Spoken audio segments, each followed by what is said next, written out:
let's get started. Let me pull that back up.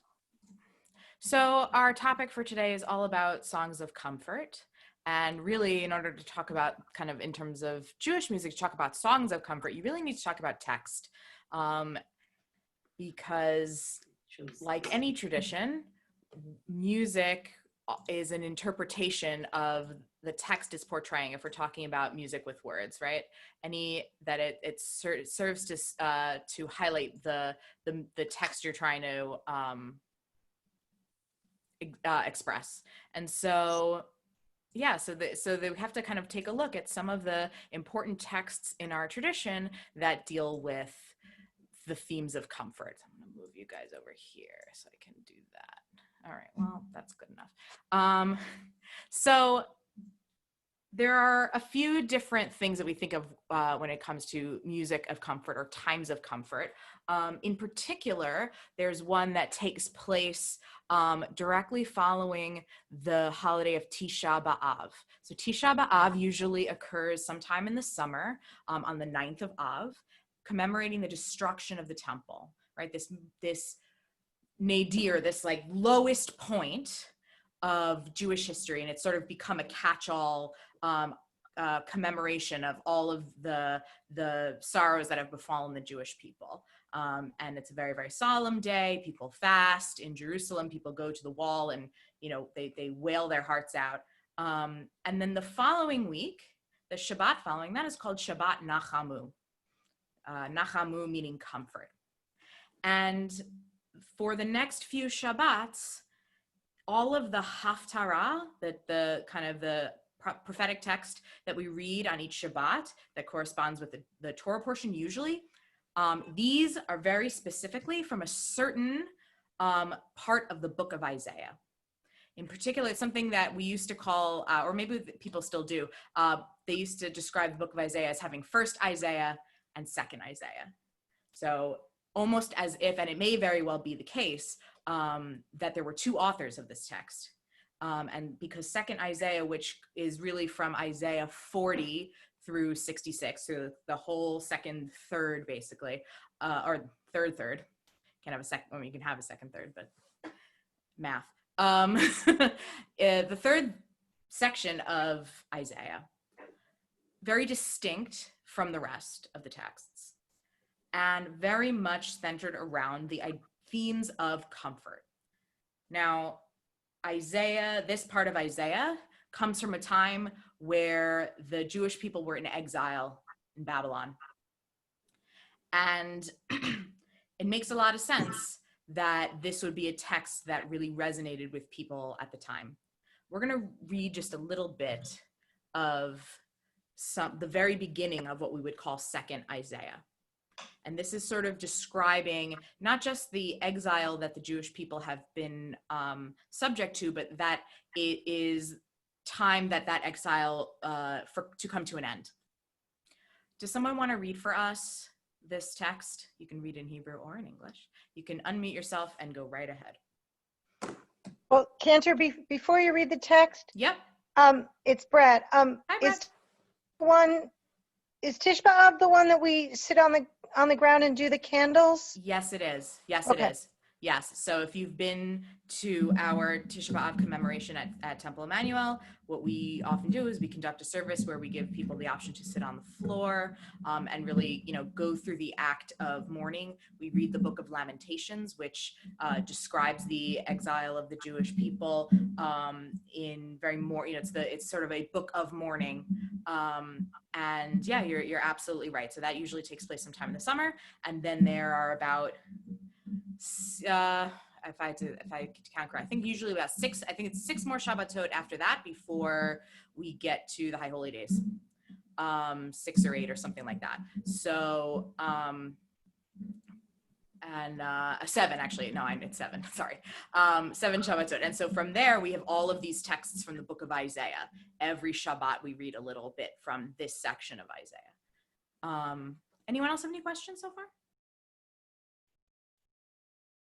So does someone want to read for us, please? You need to move the slide. It only says Songs of Comfort. Click to add subtitle. Hold on. No, I'll fix it. Let's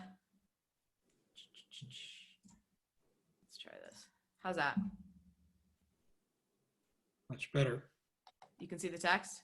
Mhm. Then something's working. If I go back, all right, that's working, that's working, that's working. Okay. That's Marilyn, you want to read? Sure, Isaiah. Comfort, O comfort my people, says our God. Speak tenderly to Jerusalem and declare to her that her term of service is over, that her iniquity is expiated. For she is received at the land of the eternal double for all her sins. A voice rings out, clear in the desert, a road for the eternal, level a highway in the wilderness for our God. Exactly. Isaiah 40:1-3. Thank you. You're So we only have half an hour and we're already 12 minutes in. So let's go to some singing. So Mhm. this is a setting of this text by a good friend of mine and an incredible Jewish singer-songwriter, Elana Arian. We now do many of her pieces on Shabbat and in other times of the year. And I'm gonna sing this, and then I'd love to hear kind of your reaction of how she takes this text and interprets it in a different kind of way than the original Isaiah intends. So it'll be, partly what she chooses to use for the English, and then how she represents that through the singing of the Hebrew. So it's not a hard piece, and so if you start to catch on, remember to please have yourself muted, but you're very welcome to sing along. Nachamu, Nachamu, Ami Omar Elohechem, Nachamu, Nachamu, Ami Omar Elohechem, Nachamu.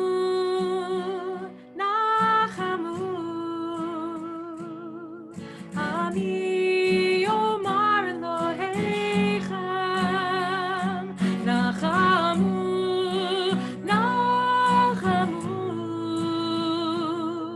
Ami Omar Elohechem. Comfort us in our wilderness. Comfort us as we struggle to take care of one another. Comfort us in our wilderness. Comfort us as we struggle with this world. Nachamu, Nachamu, Ami Omar Elohechem, Nachamu, Nachamu, Ami Omar Elohechem.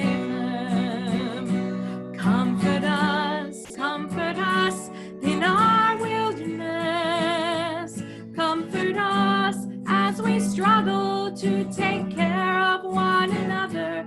Comfort us in our wilderness. Comfort us as we struggle with this world.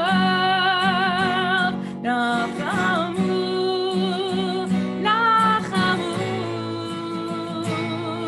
Ami Omar Elohechem, Nachamu, Nachamu, Ami Omar Elohechem.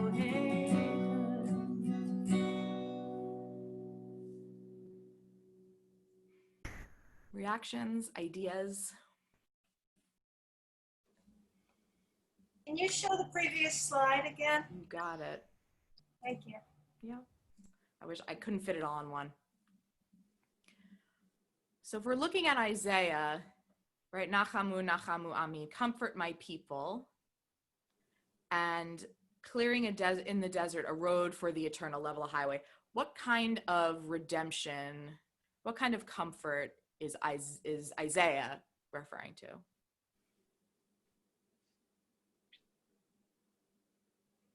keep their goals steady, keep their hearts in sync, that they can continue the journey. Yeah. The term of service is over, right? This is a time where you've served your sentence, Jewish people in exile, and now you get to come back, and literally the path is going to be laid out for you to physically go back to Jerusalem.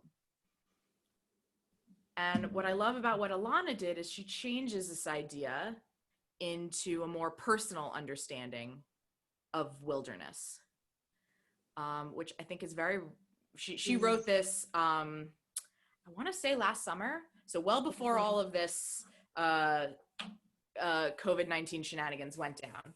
But how prescient, I think, to really give voice to the experience that a lot of us have been having. Comfort us as we struggle in our own wilderness, as we struggle to take care of one another. And that's what I love about her setting of this piece is she uses a lot of big jumps between notes. Nachamu almost sounds like you're calling out in a desert, like you're calling out in the wilderness, and hoping for an answer. And then when she gets to the comfort us part, so she starts in this more somber idea, Nachamu, Nachamu. And then when she gets to comfort us in our wilderness, the text starts to move, almost as if we're moving with it. And that really, I think, is a very sophisticated understanding of what kind of comfort we need now, as opposed to our ancestors, what they needed then. So we're going to have to keep rolling. rolling. So right. the other on the flip side, from the very end of Isaiah, we have these verses of Sisu at Yerushalayim, which I'll bet a lot of people know, and we'll be able to sing in a moment. And does someone want to read? This is a text adapted, so it's not an exact translation, but from the end of Isaiah 62 and 66. Does someone want to read this? Cindy, go ahead. Make Jerusalem happy and rejoice in her, all who love her. On your walls, O city of David, I have appointed guards all day and all night. Neither fear nor tremble, my servant Jacob, your enemies shall flee before you. Cast your eyes around you and see them all, they have all gathered for you. And your people is your people, all of them righteous. Forever they shall inherit the land. So what kind of comfort is this?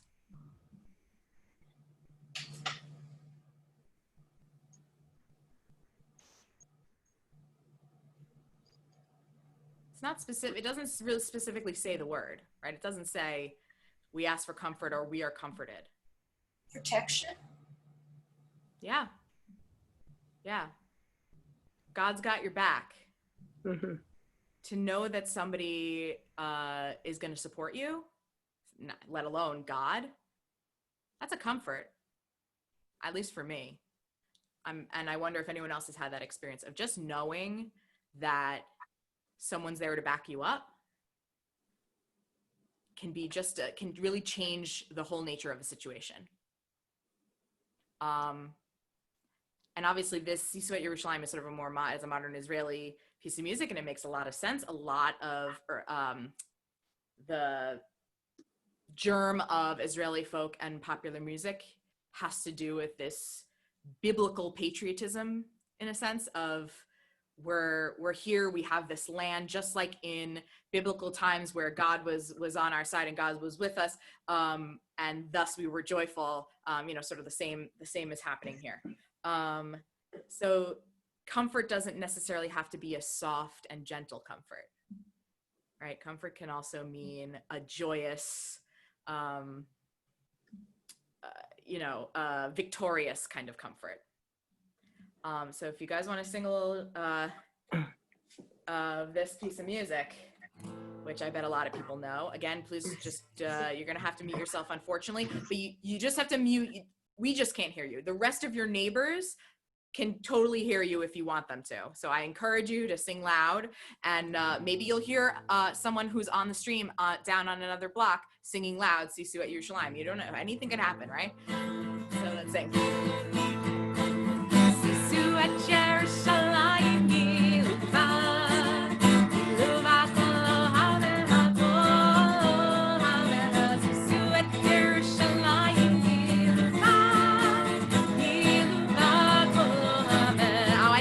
mouths moving. We're gonna try that again. Let's go, guys. Come on.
Well done, everyone.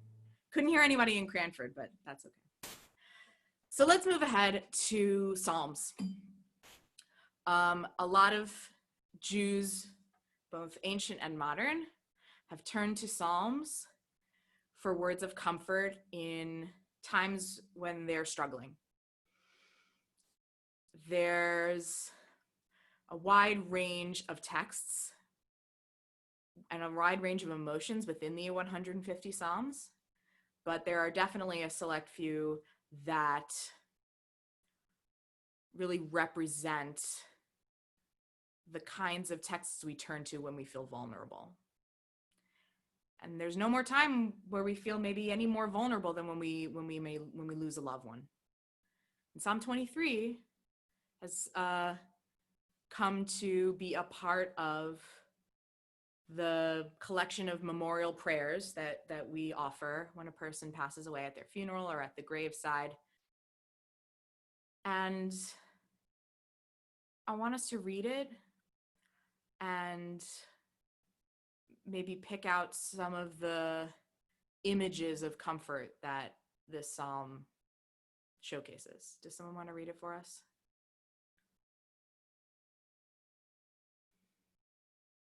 I'll read it. A Psalm of David. I want for nothing, for Adonai is my shepherd. It is God who lets me lie down in pastures of grass, and who leads me to calm waters to restore my spirit, who walks me in level pastures as befits a shepherd of sound reputation. Even though I must sometimes pass through dark valleys, I fear no harm, for you are with me. Indeed, your crook and your walking stick are sources of constant comfort for me. You set a table for me in the presence of my enemies. You have anointed my head with so much fine oil that I feel like an overflowing cup. Nothing but goodness and mercy pursue me all the days of my life. Indeed, I feel certain that I shall dwell in the house of Adonai for days without end. Beautiful. So I'm going to sing this setting of Adonai Ro'i of Psalm 23 from Gerald Cohen. It's one we do at our Yisker service in the evenings, in the afternoons, excuse me. This is a different take, being with guitar and sort of in an intimate setting versus the majesty of Yom Kippur, but I think this setting still rings really poignantly. Adonai roi lo echzor bino dashayar bitzeni al menuchot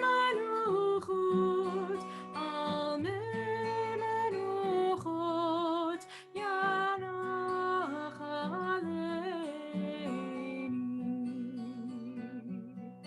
nafshi shover yancheni b'maglei tzedek yancheni b'maglei tzedek laman shemo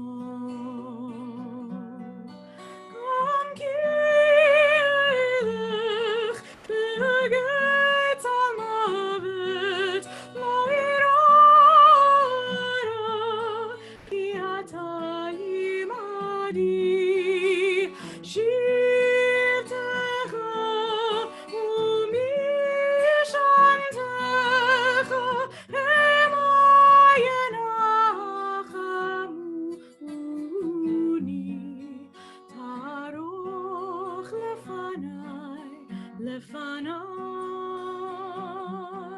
שולחן נגד צוררוי דישון תבה שמן ראשי כוסי רוויה אך טוב החסד ירדפו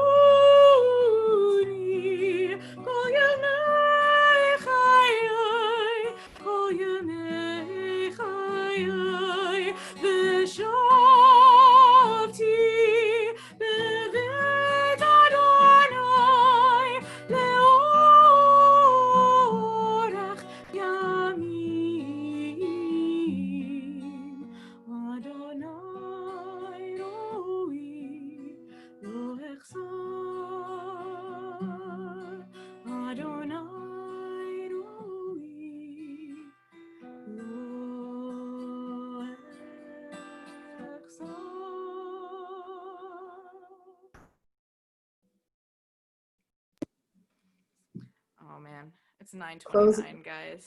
Close our eyes and we're back in the temple. Yeah. Oh, that's sweet. So what I would have, so just to test ahead, because unfortunately we don't have a lot of time, is to look at some popular examples of songs of comfort. This is always a good one. People love to sing this one out. I know, like my dad, when I was a kid, like, you know, when no one was looking, he'd bust out some of this, or Mana La Mancha or something. And then this piece of music from Into the Woods. That's called No One Is Alone. It's at the end, almost towards the very end of the show. This is, you know, the moment where the characters, if you've never seen it or heard of it, please look it up, because this is not going to really do it justice for me to kind of give you context. But it's a take on fairy tales, and but with very adult themes. And in particular, what I find very poignant about this is that this show was written in the mid-'80s, which was at the height or towards the height of the AIDS crisis. And this was a message both to the characters in the show and to the audience, to let them know in that incredibly dark time that no one is alone. No one is alone. And it's a message that I think we can live our lives every day living that message of everyone around us to know that they're not alone, whatever that means in that given moment, whether it's a smile, whether it's, doing them a favor, whether it's giving them a call, someone you haven't talked to in a while. Just that reminder that you're not alone is incredibly impactful. I'm sad we're out of time. but I hope you guys enjoy the rest of your Sukkot evening and learn a lot and have a wonderful holiday. Chag Sameach, everyone. Chag Sameach. Aksameh, I'll miss you. Thank you. Thank you. Thank you, I'll be at Cantor. Bible class on Tuesday. It's my last time doing Yay! Bible class. Anyone who comes to Bible class or wants to check it out, I guess now's your time. I'll be there. See you on Tuesday. All right. Enjoy. Yes. Be well. You too.